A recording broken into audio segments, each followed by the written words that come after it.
Boa noite, meus amigos. Boa noite, Isis, doutora Isis, psiquiatra do Rio de Janeiro, nossa colega aí, que já assistiu também o curso do Dr. Raimundo, Dominando a Química do Cérebro. Vamos estar falando hoje sobre doença de Alzheimer, uma das doenças mais tristes, né, que a gente conhece aí. E é isso, né? Na verdade, à medida que nós vamos envelhecendo, nós vamos deparando com essas doenças neurodegenerativas, né? E a doença de Alzheimer é uma doença que tem alta incidência, né, no nosso meio. Quanto mais a gente vive, mais a gente vai estar predisposto a essas doenças, né? Tanto o Alzheimer quanto a doença de Parkinson, né? Então é isso aí, vamos compartilhando, vamos chamando os amigos, que o tema é de alta relevância e muito importante, né? Então vamos lá. Vamos dar mais um tempinho para nós chamar o professor também Raimundo, para que ele possa aqui nos apresentar o tema, que é de alta relevância, como eu falei, de alta incidência nos países de primeiro mundo, nos países também subdesenvolvidos, né?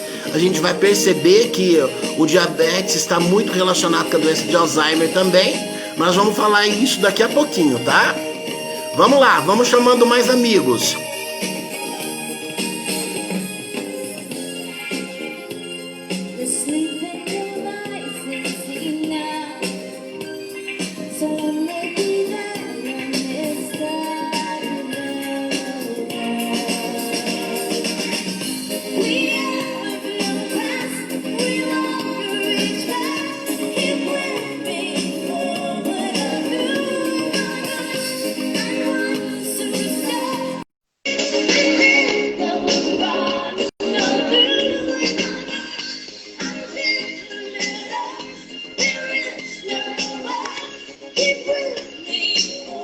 Boa noite, professor.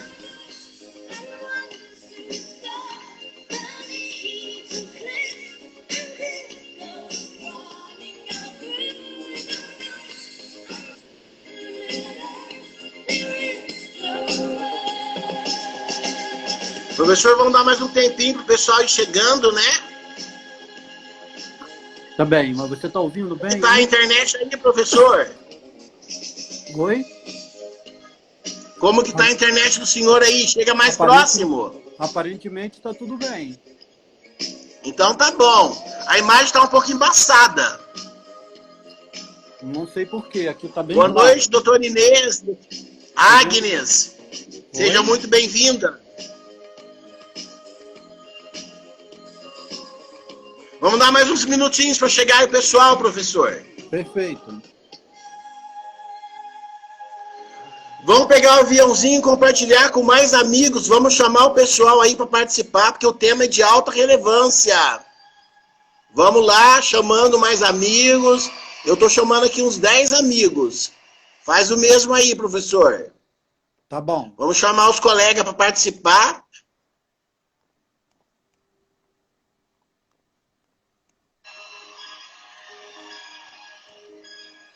Vamos lá, gente, vamos entrando.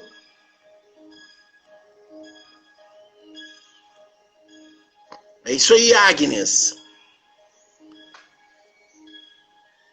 Isis, doutora Inês. A imagem do professor está embaçada, professor. Tem como você dar uma limpadinha na câmera aí? João Paulo, seja muito bem-vindo. Ilma. Vamos compartilhar, gente. Vamos chegando. Já já o professor vai falar um pouquinho para nós. Vamos de Phil Collins um pouquinho?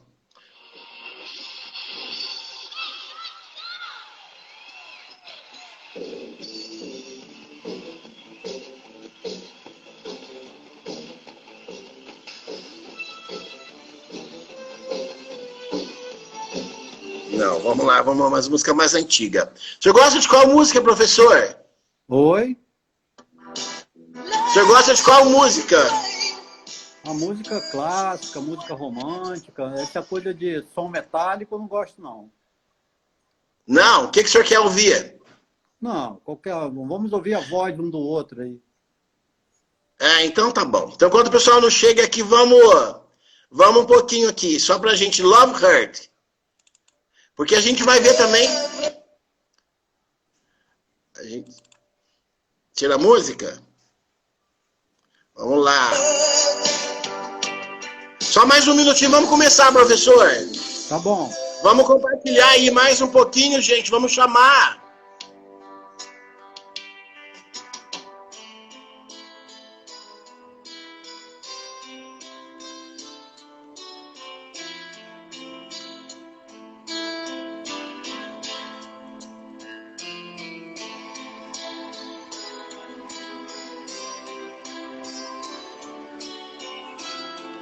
Essas músicas antigas aí, a gente vai ver que tem tudo a ver com Alzheimer, né? Porque o Alzheimer, a memória deles recentes estão prejudicada, mas as memórias antigas eles preservam, não é isso, professor? Numa então primeira vamos começar. Etapa, sim. Numa primeira etapa, então, sim. Vamos... Depois... Sim. Então, para quem não conhece, que eu acho impossível, né? O Dr. Raimundo Santos é o nosso professor, ele é neurologista, neurocirurgião, também é formado em Direito, né? Assim como eu também, e é um excelente professor. Então, assim, ele tem falado aí pra gente sobre a química do cérebro, tem encantado os nossos colegas médicos, né? Então, hoje nós resolvemos falar desse tema, um tema de alta relevância, uma doença de muita importância, tanto a nível social, quanto a nível mesmo de sistema único de saúde, porque a gente sabe, né, que a doença de Alzheimer, ela acaba comprometendo depois também outros sistemas, muitas vezes esse paciente acaba evoluindo para as internações, muitas vezes pneumonia aspirativa, então assim, é um paciente que acaba saindo caro, tanto para a família quanto para o sistema único de saúde, né, e fora isso tem as repercussões também sociais, porque esse paciente às vezes tende a ter um pouquinho o comportamento um pouco violento, tem a questão também do libido um pouco alterado, então esses pacientes às vezes acabam fazendo também as necessidades ali, então assim, é uma doença que ela acaba atrapalhando um pouquinho a dignidade da pessoa, né? Então, eu vou deixar aí o meu convidado falar um pouquinho. Vamos lá, começando o professor falando sobre a definição do quadro demencial, né? Porque o Alzheimer é considerado uma doença demencial. Então, com a palavra, o Dr. Raimundo Santos. Bem, para começar, a doença de Alzheimer, ela tem uma prevalência muito alta, realmente. Então, pacientes a partir da sétima década de vida, correm um risco grande de desenvolver-se essa disfunção cognitiva progressiva que caracteriza a doença de Alzheimer. Numa fase inicial, o transtorno cognitivo é leve, mas à medida que a doença progride, o paciente vai perdendo a capacidade de memórias recentes, depois vai perdendo as memórias antigas, depois vai perdendo a capacidade de reconhecer o meio ambiente, os parentes, até que numa fase terminal, esse paciente é totalmente dependente de terceiros. Professor, está travando um pouquinho. Ah, é? Bem... O senhor pode falar um pouquinho mais próximo do microfone aí, professor? Melhorou? Melhorou. Melhorou agora? Então, a doença de Alzheimer é uma doença de disfunção cognitiva progressiva inexorável, no sentido de que depois que ela começa, não há muito o que se possa fazer a não ser, digamos assim, tratamentos paliativos que atrasam, retardam um pouco a evolução da doença, mas não evitam que o paciente vá piorando progressivamente, como é a experiência de todos nós que trabalhamos com esse tipo de patologia.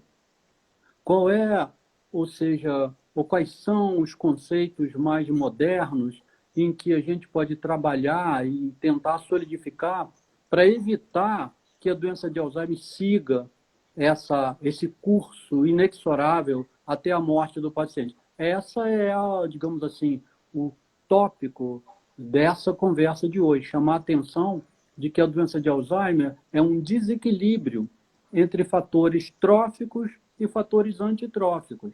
E que se a gente, de alguma maneira, conseguir reequilibrar essa equação, a gente pode evitar que a paciente desenvolva o Alzheimer, ou a gente pode evitar que o Alzheimer, que o paciente que já começou, progrida.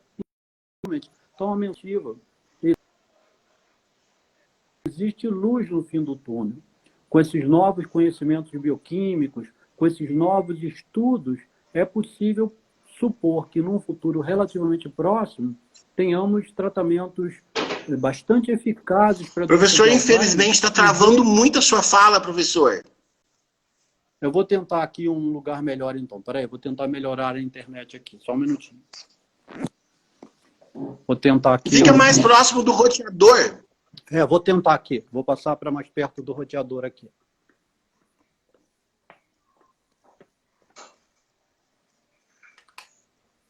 Pronto, melhorou?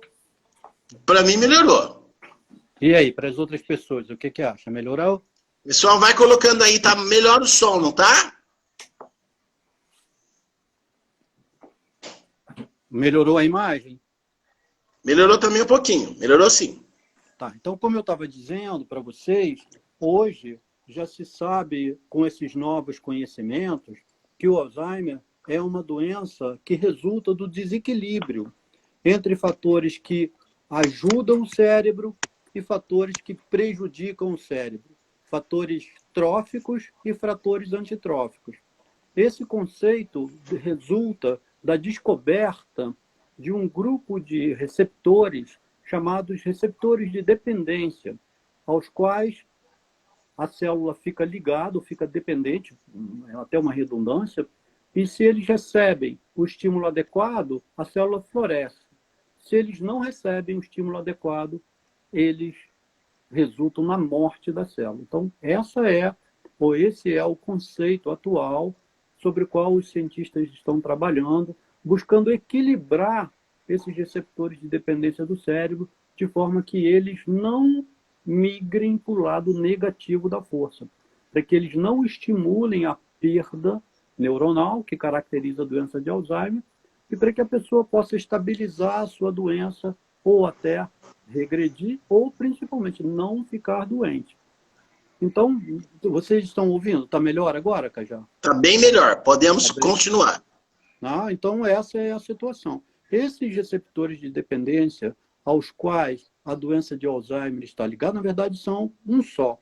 É a proteína precursora do amiloide.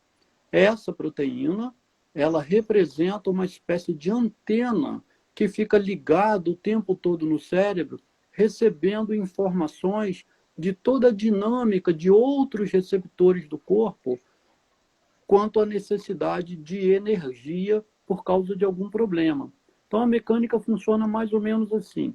Se os estímulos que chegam são estímulos satisfatórios, está tudo bem, a tireoide está funcionando bem, o pâncreas está funcionando bem, as gônadas estão funcionando bem, todos os fatores de dependência que existem no corpo estão funcionando bem, o cérebro também funciona bem. Ele recebe o estímulo trófico adequado e as sinapses são reconstruídas, novas sinapses são formadas, as sinapses antigas são corrigidas, tudo corre às mil maravilhas e o cérebro funciona da sua melhor maneira. Quando esse não é o caso, quando, ao contrário, o cérebro recebe informações de que em outros locais, outros receptores de dependência não estão funcionando, o que ele faz? Ele remove uma parte da energia que seria necessário para a reconstrução das sinapses para esse local com problema. E com isso, uma parte do cérebro deixa de receber o estímulo trófico adequado. Isso vai funcionando bem porque mais adiante esse problema energético é resolvido quando esse outro órgão volta a funcionar normalmente. E aí, esses estímulos, de um lado tróficos, aumentam novamente as sinapses que foram deterioradas nesse período de crise. Mas, se os períodos críticos começam a ficar muito frequentes, aí não dá tempo de fazer isso e essa perda neuronal se acentua a ponto de que num dado ponto, num dado momento, não tem mais como retornar. Então, basicamente, essa é a sugestão em termos de informação que eu recomendo para vocês. Essa live não vai ser suficiente para a gente esgotar o assunto, mas a minha sugestão é: comecem a estudar, comecem a se informar sobre a proteína precursora do amiloide como um receptor de dependência. E aí você vai conseguir entender quais são os estímulos que você tem que dar ao organismo daquela pessoa para que ela consiga enfrentar a tempestade metabólica que caracteriza o Alzheimer. Então, qual é o Ótimo. ponto? Entendeu? É mais ou menos Entendi. isso. Professor, só fazendo uma interrupção. O senhor acredita, né, que a doença de Alzheimer seria uma doença mais do estilo de vida ou ela tem o componente genético mesmo, uma doença hereditária? Olha, o Alzheimer genético é em torno de 5% dos casos. Os outros 95% resultam de outros fatores. 5% dos casos, o Alzheimer é hereditário, é genético. Mas nos outros casos, não. Ele deriva de... Olha, essa pergunta que ele fez aí, ó, um distúrbio gonadal ou tiroidiano pode ser uma condição precursora? Pode não. É uma condição precursora. Porque isso resulta numa informação negativa para esse receptor de dependência do cérebro. Como ele, ao receber essa informação negativa, cessa, interrompe a restauração das sinapses de um determinado local do cérebro, esse é o primeiro passo para que o Alzheimer possa se desenvolver. Corrigido o distúrbio gonadal, corrigido o distúrbio tiroidiano, essa disfunção deixa de existir e a sinapse cerebral volta a ser fabricada de forma adequada. Até que, num dado momento, isso não acontece mais. Então, é esse equilíbrio entre fatores tróficos e fatores distróficos. A proteína precursora do amiloide funciona como esse receptor. Um receptor trófico que ela recebe, e oriundo de vários pontos, se chama netrin. Essa é a palavra. Né? Ouçam, memorizem e se informem. Chama netrin. E o receptor distrófico, ou seja, o elemento distrófico, é o beta-amiloide. Quando o beta-amiloide é formado numa quantidade superior à quantidade de netrin que esse receptor de dependência acontece, existe uma redução na manutenção das sinapses. Quando o contrário, existe um aumento na manutenção das sinapses. Esse desequilíbrio, ou seja, essa perda de equilíbrio entre o fator trófico netrin e o fator distrófico beta-amiloide é que acaba resultando no Alzheimer, nas suas várias formas. Também não existe só uma doença de Alzheimer. Existem formas diferentes da doença de Alzheimer ligadas a marcadores genéticos diferentes. Isso também é muito interessante, porque as pessoas têm muito medo do ApoE4, não é? Que é um marcador de doença de Alzheimer que resulta numa incidência aumentada nessa doença nos seus portadores. Então, as pessoas tendem a ter muito medo disso, fazer exames genéticos, marcadores para saber qual é a sua configuração ApoE4, se tem esse alelo, se é um só, se são dois, cada um dessas configurações genéticas resulta numa probabilidade maior de você desenvolver Alzheimer. Mas existe um tipo da doença de Alzheimer que é ainda mais grave, que depende do ApoE3, que é considerado o alelo bom. Então, uma coisa genética é aquilo que eu comentei no início. 5% da participação é genética, mas as outras participações são todas ambientais, tanto no ambiente externo, ambientes tóxicos externos, contato com alumínio, com mercúrio, intoxicações por fungos, quanto por ambiente interno, a disfunção tiroidiana, a disfunção gonadal, a disfunção renal, a disfunção pancreática, todas essas são causas de desenvolvimento da doença de Alzheimer. Como nós falamos da última vez, por exemplo, a disfunção no metabolismo da glicose, dos carboidratos, a diabetes ou suas situações precursoras, a intolerância à insulina, etc., são fortíssimos agentes causadores de distúrbios no metabolismo cerebral e potenciais indutores de Alzheimer. Todos nós sabemos que pacientes diabéticos apresentam uma incidência muito maior de desenvolver a doença de Alzheimer que pacientes não diabéticos, em função desse transtorno bioquímico que precisa ser enfrentado. Quando um transtorno bioquímico à distância precisa ser enfrentado, o cérebro reduz o uso de energia para sua restauração, para que energia sobre para consertar, por exemplo, o distúrbio pancreático. Então, é essa coisa, é um desequilíbrio energético que precisa ser conhecido, trabalhado, evitado, prevenido. Esses são os termos que a gente usa com mais eficiência e bons resultados na doença de Alzheimer. Todos sabemos que os inibidores da colinesterase, os inibidores do NMDA, do receptor NMDA, são medicamentos que, em algum momento, funcionam, mas com a continuação do uso, não é, donepezila, memantina, não é, a rivastigmina, todas essas substâncias que são usadas com frequência, elas deixam de funcionar. São necessárias doses cada vez maiores, às vezes tóxicas, para resultados cada vez menores, porque é preciso Ótimo. que o desequilíbrio seja corrigido. Ótimo. Professor, antes de nós falar um pouquinho sobre o tratamento, vamos falar uma coisa, qual que seria, na verdade, uma explicação, o porquê da mulher ter mais predisposição para ter Alzheimer comparado com o homem? Seria só porque a mulher vive mais que o homem ou teria alguma causa hormonal? Não, a causa hormonal. As mulheres, depois da menopausa, os distúrbios hormonais que ela apresenta, os desequilíbrios hormonais que ela apresenta depois dessa fase, a tornam mais vulneráveis a esses insultos que resultam no desequilíbrio, na perda neuronal. Então, é verdade. As mulheres são mais suscetíveis porque elas têm tornos hormonais e metabólicos que resultam em disfunção cerebral, desequilíbrio na sináptico, no metabolismo sináptico. Os elementos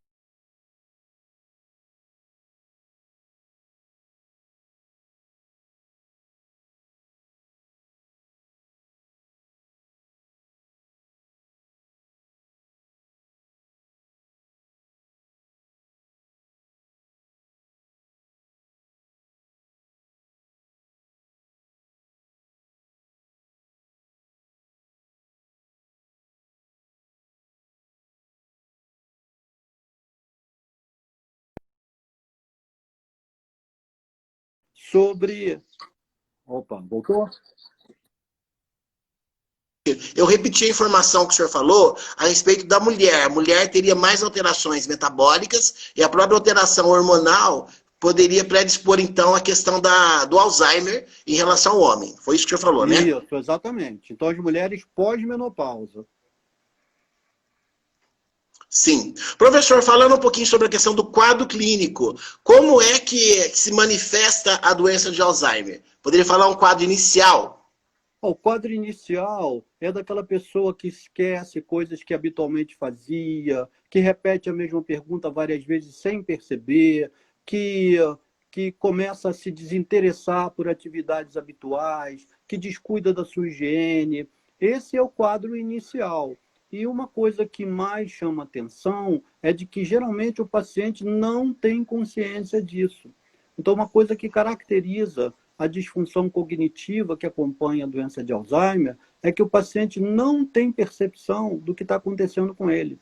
Não é ele que percebe que não está lembrando, que está esquecendo. Geralmente são os filhos, a esposa, os amigos, os companheiros de trabalho. Então, essa é a característica mais marcante da patologia. É uma disfunção cognitiva progressiva, leve inicialmente, que se confunde com a dificuldade habitual do envelhecimento, mas que vai ultrapassando todas as medidas a ponto de gerar uma intranquilidade, uma dificuldade, uma incapacidade funcional que, às vezes, o próprio paciente não percebe. Às vezes, ele insiste em fazer coisas, em tomar conta dos seus negócios, mesmo quando ele já não tem mais condição de fazer isso. Isso gera, às vezes, até transtornos legais. A família tem que tomar medidas legais para poder impedir que o paciente dilapide seus bens, que haja mal, que atue mal. Não é incomum até médicos, não é, que não percebem, que não tem mais aquela capacidade de raciocínio que tinham antes e às vezes continuam trabalhando, mesmo quando os colegas digam, você não tem mais condição, porque infelizmente o Alzheimer não poupa ninguém, não poupa nenhuma profissão. Verdade. Professor, tinha uma questão que falava que as pessoas que leem um pouco ou que de repente eram muito rotineiros, que normalmente fazem as mesmas atividades, eles teriam uma predisposição maior para o Alzheimer. Isso está comprovado ou é só um mito? Não está comprovado, não. Com essa nova ideia sobre o desequilíbrio, o que existe é o seguinte: Se você estimular o cérebro com novas atividades, ou seja, se você faz uma coisa diferente do que você fazia antes, por exemplo, se você é professor de matemática, você resolve estudar uma língua nova. Se você é professor de línguas, você resolve dançar, aprender a dançar. Tem que ser uma coisa totalmente diferente. Isso funciona como uma espécie de fisioterapia. Você estimula outras áreas do cérebro para funcionar, tentando compensar essa dificuldade que você observa. Então, mas isso não tem um padrão definido, não significa que uma pessoa A, B ou C, dependendo da atividade, vai ter mais oportunidade ou mais possibilidade de desenvolver Alzheimer que as outras. Nenhuma evidência se sustenta quando ela é analisada à luz desse novo conhecimento, que é o desequilíbrio acomete qualquer um. Pessoas que têm uma atividade intelectual elevada, intensa, pessoas que não têm, pessoas de qualquer cor, de qualquer credo, de qualquer raça, todas podem desenvolver o Alzheimer igualmente, desde que as condições predisponentes estejam presentes. Ótimo. Em relação ao diagnóstico, hoje a gente tem algum exame que possa mostrar algum marcador que poderia sugerir que a pessoa tem doença de Alzheimer? Olha, isso também é uma coisa complicada, porque, veja bem, dependendo do tipo de Alzheimer, você vai ter alterações. Por exemplo, existe um tipo que se chama tipo quente, em que existe uma alteração numa área do cérebro responsável pela memória chamada hipocampo. Então, a redução volumétrica dos hipocampos é um sinal radiológico precoce nos pacientes com um determinado tipo de Alzheimer. Esse é o que a gente mais conhece, esse é o que a gente mais busca, não é? Essa pequena região do cérebro, no lobo, na parte medial do lobo temporal, bilateralmente, que representam os locais onde as memórias são armazenadas. Quando eles reduzem de volume, a capacidade de armazenamento de memórias diminui, até que num estágio final, mesmo as memórias mais antigas são perdidas. Mas existem outras formas de Alzheimer em que há uma redução global do cérebro, o que antigamente se chamava de demência vascular ou de demências lobares, etc. Hoje já se sabe que é tudo Alzheimer e que são formas diferentes de manifestação. Mas os estudos com a ressonância magnética são o padrão ouro para você determinar, ou, digamos assim, de um ponto de vista morfológico, a presença de alterações que podem estar relacionadas ao Alzheimer. Então, o padrão ouro é o exame, é o estudo com imagem pela ressonância magnética daquele paciente suspeito. Ótimo, muito bom. Professor, agora falando um pouquinho da questão do tratamento. Hoje, quais são as medicações que o senhor observa que têm o maior resultado, no sentido de preservação do quadro clínico, não deixando avançar a doença? Hoje, a utilização dessas substâncias inibidoras da colinesterase é uma forma de começar o tratamento, tá? Então, você vê que a rivastigmina, que a donepezila, por exemplo, que são inibidores de colinesterase, são usados, né, com frequência, cada um tem a sua forma de utilizar a sua dose. Os inibidores dos receptores NMDA também funcionam, a memantina também funciona. Então, o que se usa, e existem até já substâncias no mercado associando, por exemplo, a memantina com a donepezila, juntos, no mesmo comprimido. Então, e a rivastigmina em várias formas de apresentação, em cápsulas, ou então em PETs, aqueles emplastros que você coloca na pele, aqueles adesivos, estava me escapando o nome aqui, que você coloca na pele, e que num primeiro momento eles funcionam, porque você vai lembrar lá daquelas teorias, não é? Existe realmente um desgaste da acetilcolina e os bloqueadores da acetilcolinesterase preservam a acetilcolina, mas com o passar do tempo isso vai progredindo. E basicamente o que hoje essa nova teoria incorporou foi que ela conseguiu completar todas as deficiências das teorias anteriores, no sentido de que elas são mais consequência do que causa. Então, as alterações da acetilcolina são consequência do problema. As alterações no metabolismo dos metais, outras. As alterações relacionadas com estresse oxidativo, outras consequências.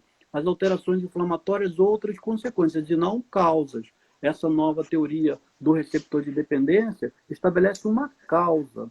E aí você aumenta a abrangência do tratamento.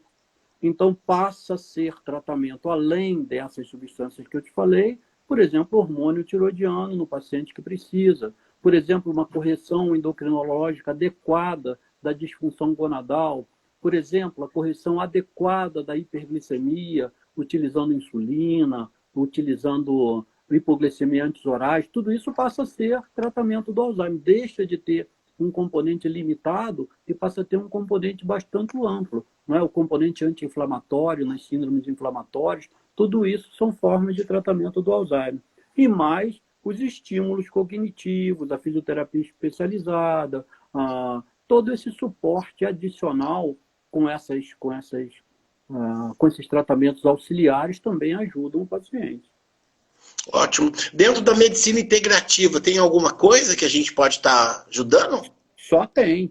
Todo mundo tem que estar integrado no tratamento. Então, hoje, não é só o neurologista que trata, ele tem que entender que ele precisa da ajuda de um ginecologista, de um endocrinologista, de um clínico, de um diabetologista, para que funcione de uma forma integral. O paciente tem que ser visto integralmente. Não existe mais aquele conceito de que o Alzheimer é exclusivamente do psiquiatra ou do neurologista. Pelo contrário, essa é uma visão equivocada. A visão integral é determinante. Por exemplo, se você não está seguro para fazer uma correção de um transtorno, por exemplo, hormonal, você precisa da ajuda do endocrinologista, tem que trabalhar em conjunto com ele. Quer dizer, eu estou falando de medicina integrativa nesse sentido, de você integrar conhecimentos de vários profissionais no sentido de beneficiar o teu paciente. O Alzheimer é, por definição, uma doença que exige um tratamento integrativo. Não há dúvida em relação a isso, por definição. Ótimo, muito bom. Assim que eu também acredito e assim que eu vejo a medicina integrativa, ou seja, um profissional estar ao lado do outro em prol do paciente. Fisioterapeuta, psicólogo, nutricionista, também fono, porque tudo isso é importante. O enfermeiro também é fundamental na questão do paciente que é Alzheimer, né? Porque, como eu falei, é uma doença que ela compromete toda a família, né? Então precisa de cuidadores. Professor, e qual seria também a explicação por si só das alterações de comportamento do paciente que tem Alzheimer? Porque assim é muito comum, ele tem muita agressividade. Tá ouvindo? Tá ouvindo aí? Travou ou tá ouvindo? Tô ouvindo, sim, professor. Olha só, na verdade a situação é a seguinte, não existe uma área do cérebro que esteja preservada de uma alteração do Alzheimer, é tudo uma questão de hierarquia funcional.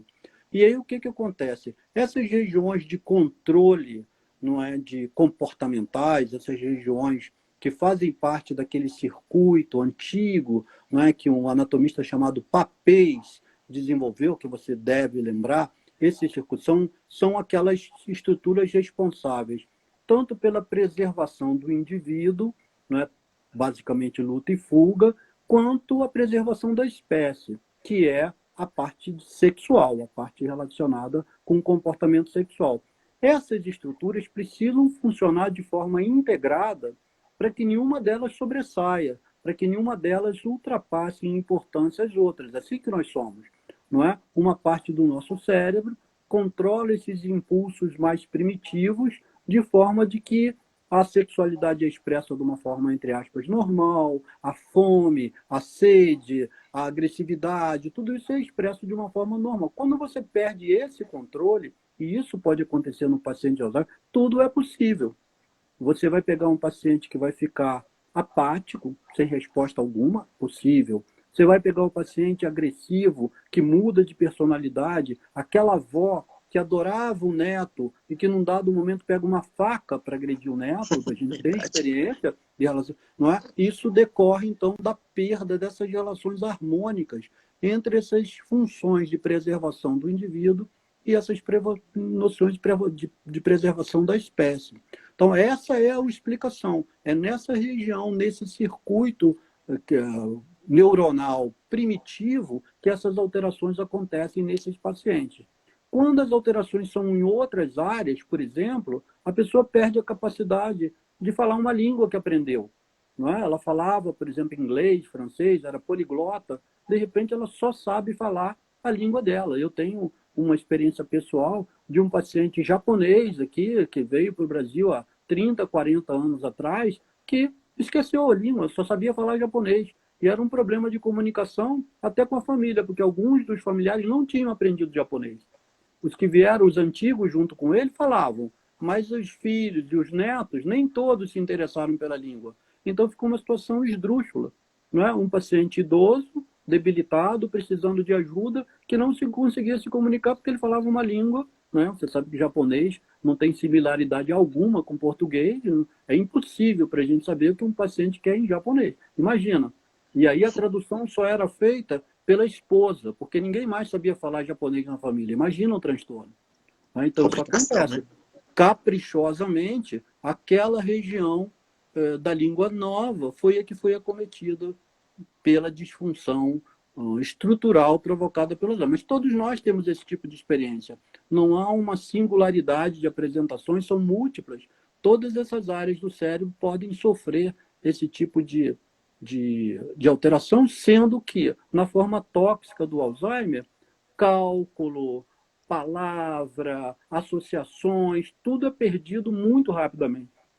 É uma forma muito grave, muito debilitante e incapacitante do Alzheimer. Esse tipo de Alzheimer está relacionado em maior quantidade ou em maior incidência com esses insultos externos.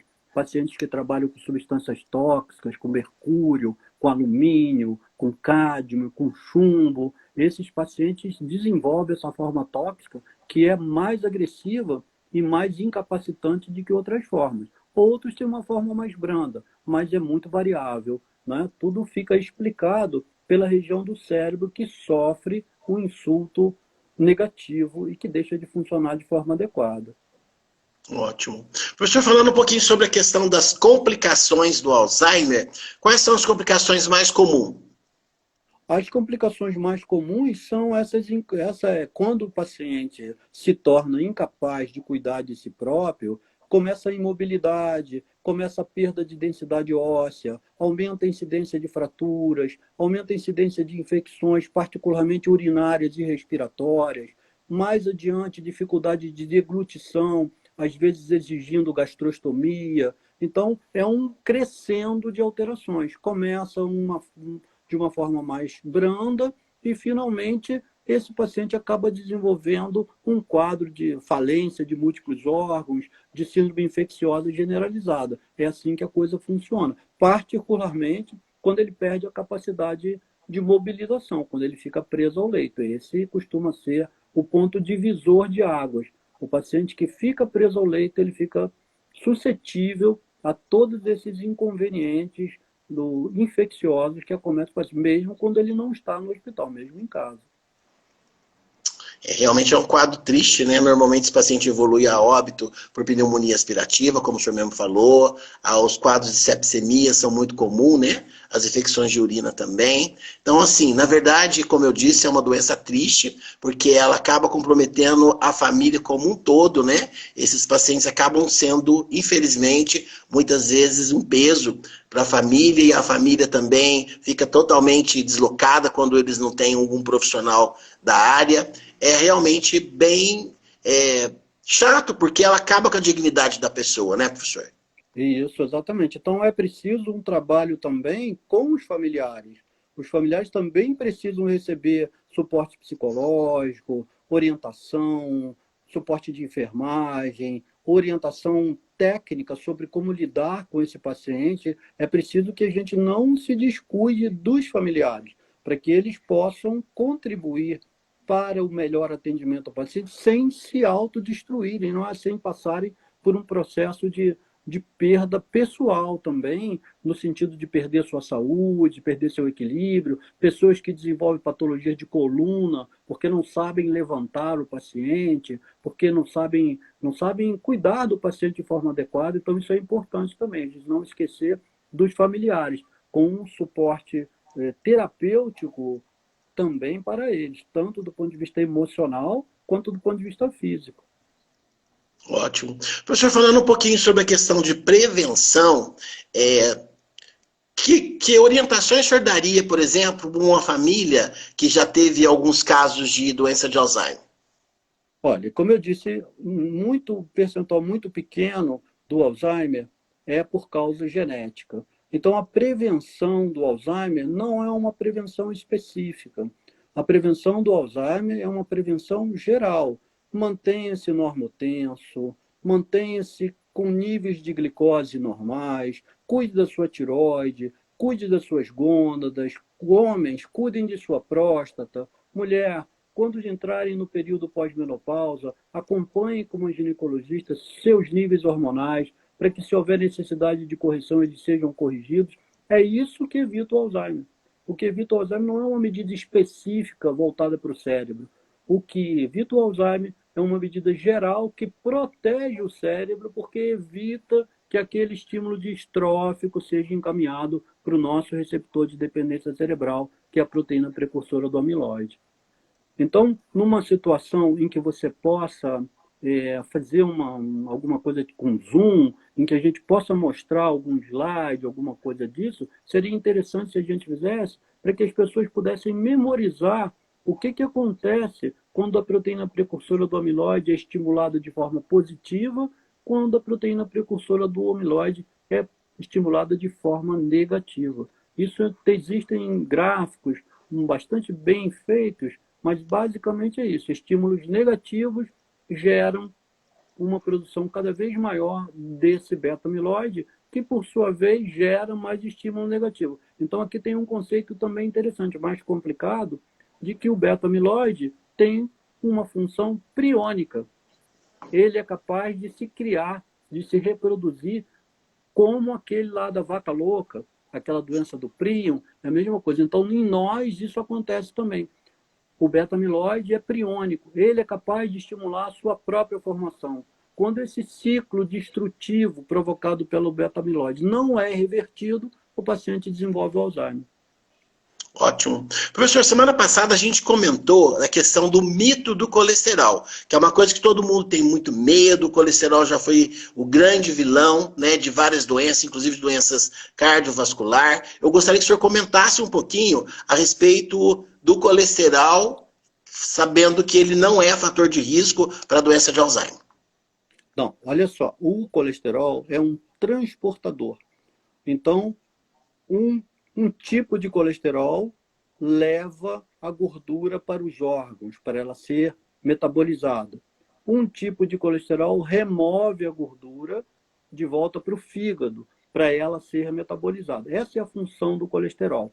Um desses colesteróis é mais resistente aos processos de estresse oxidativo que o outro. Então, o HDL colesterol ele é mais resistente ao estresse oxidativo que o LDL colesterol, e com isso o HDL colesterol é mais resistente e equivocadamente foi considerado como o colesterol bom, enquanto que o LDL é o colesterol ruim. Não é verdade. Os dois são bons. Os dois exercem funções diferentes.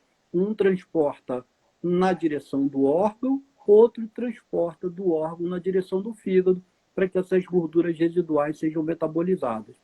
O equívoco todo é um equívoco epidemiológico, ou seja, estudos epidemiológicos iniciais, no início do século, confundiram a importância dessas substâncias e atribuíram a elas atividades que elas não teriam. Isso gerou toda uma estrutura, toda uma indústria em torno disso, e fica muito difícil desse mito ser totalmente eliminado. O colesterol é um marcador de processo inflamatório. Então, se você tem um processo inflamatório no seu organismo, por alguma razão, você vai ter uma elevação dos níveis de colesterol que funcionam como anti-inflamatórios. Então, a redução do colesterol, sem que você trate desse processo inflamatório que provocou essa alta, é uma medida mal feita, mal procedida. Hoje, a explicação mais adequada em relação a isso é, se você acredita que você está protegendo o seu paciente que usa simvastatina pela redução do colesterol, seria a mesma coisa que você acreditar que esse paciente estaria sendo protegido da patologia cardíaca pela aspirina, pela capacidade que a aspirina tem de reduzir a temperatura. Então, a simvastatina tem outras funções. Não é a função redutora do colesterol que é importante na proteção tanto do Alzheimer quanto da doença miocárdica. Assim como a aspirina não é pela capacidade que ela tem de reduzir a temperatura que ela também protege. Então, isso é importante de entender.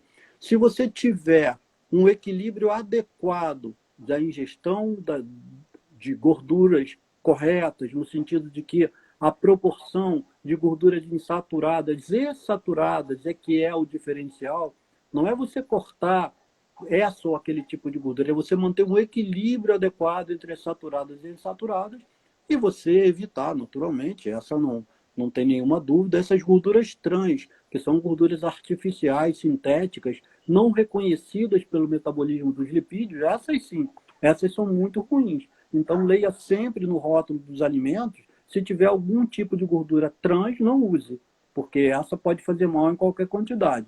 No resto, é o equilíbrio. Então, hoje já se admite que a hipótese dos carboidratos seja mais importante que a hipótese das gorduras na gênese da doença cardíaca e de outras doenças. Essa é a coisa mais interessante também, de que parece que todas essas doenças crônicas, hipertensão, hipercolesterolemia, doenças articulares, Alzheimer, elas teriam uma causa metabólica comum.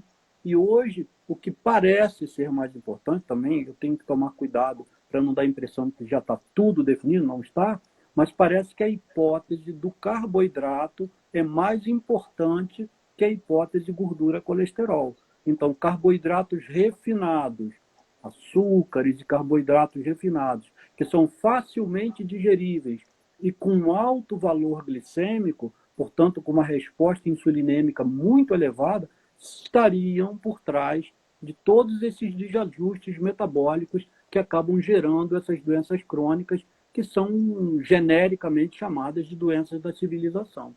Então, a ideia é essa, não é? O colesterol é corrigido, na maior parte das vezes, 70% das vezes, pelo seu próprio organismo. Não é? A experiência que nós temos com reduzir colesterol na dieta para reduzir colesterol sanguíneo acaba sendo muito pobre, porque 70% das pessoas não dependem disso. Se você reduzir o colesterol na dieta, ela aumenta a produção hepática de colesterol.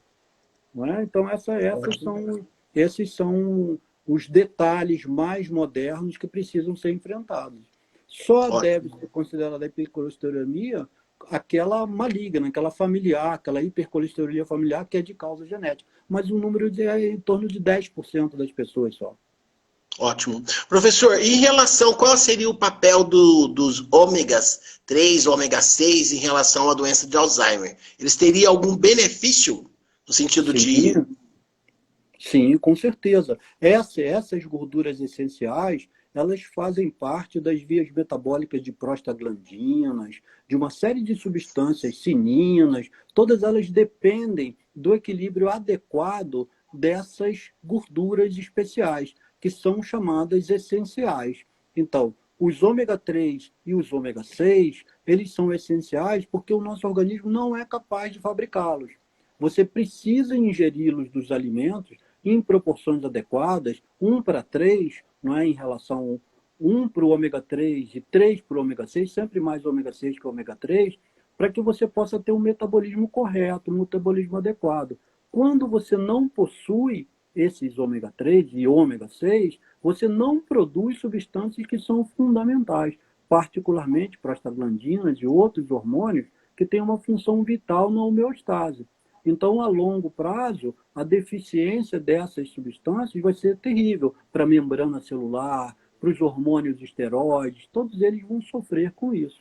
Então, sem dúvida, é importantíssimo que você equilibre os ômega 3, essas gorduras poliinsaturadas, com as gorduras saturadas. Todas essas duas são importantes, por exemplo, para a membrana. A fluidez da membrana digamos assim, estruturada pelos ômega 3 e 6. A fluidez é a capacidade que tem, então, uma substância de penetrar na membrana. Ela aumenta se essa membrana tem ômega 3 e ômega 6. E ela diminui se a gordura saturada que predominar. Mas é preciso que haja um equilíbrio. A membrana não pode permitir a entrada de tudo, assim como não pode impedir a entrada de tudo.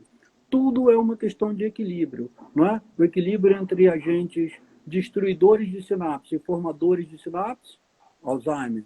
O equilíbrio entre a quantidade adequada de gorduras ômega 3 e 6 e as outras gorduras é fundamental também, mas esse é fundamental, não é? Para a qualidade do funcionamento do cérebro, para a qualidade do funcionamento da pele, de todas as membranas celulares, os ômegas 3 e 6 são vitais. E esses são os essenciais. Então, ômega 9, ômegas outros, esses nós somos capazes de fazer. Não é preciso conter na sua fórmula, porque nós somos capazes de fazer. Nós precisamos de quantidades adequadas de ômega 3 e ômega 6, particularmente de ômega 3. Ômega 6 tem quase tudo, aí você encontra ômega 6. Ômega 3 está em falta.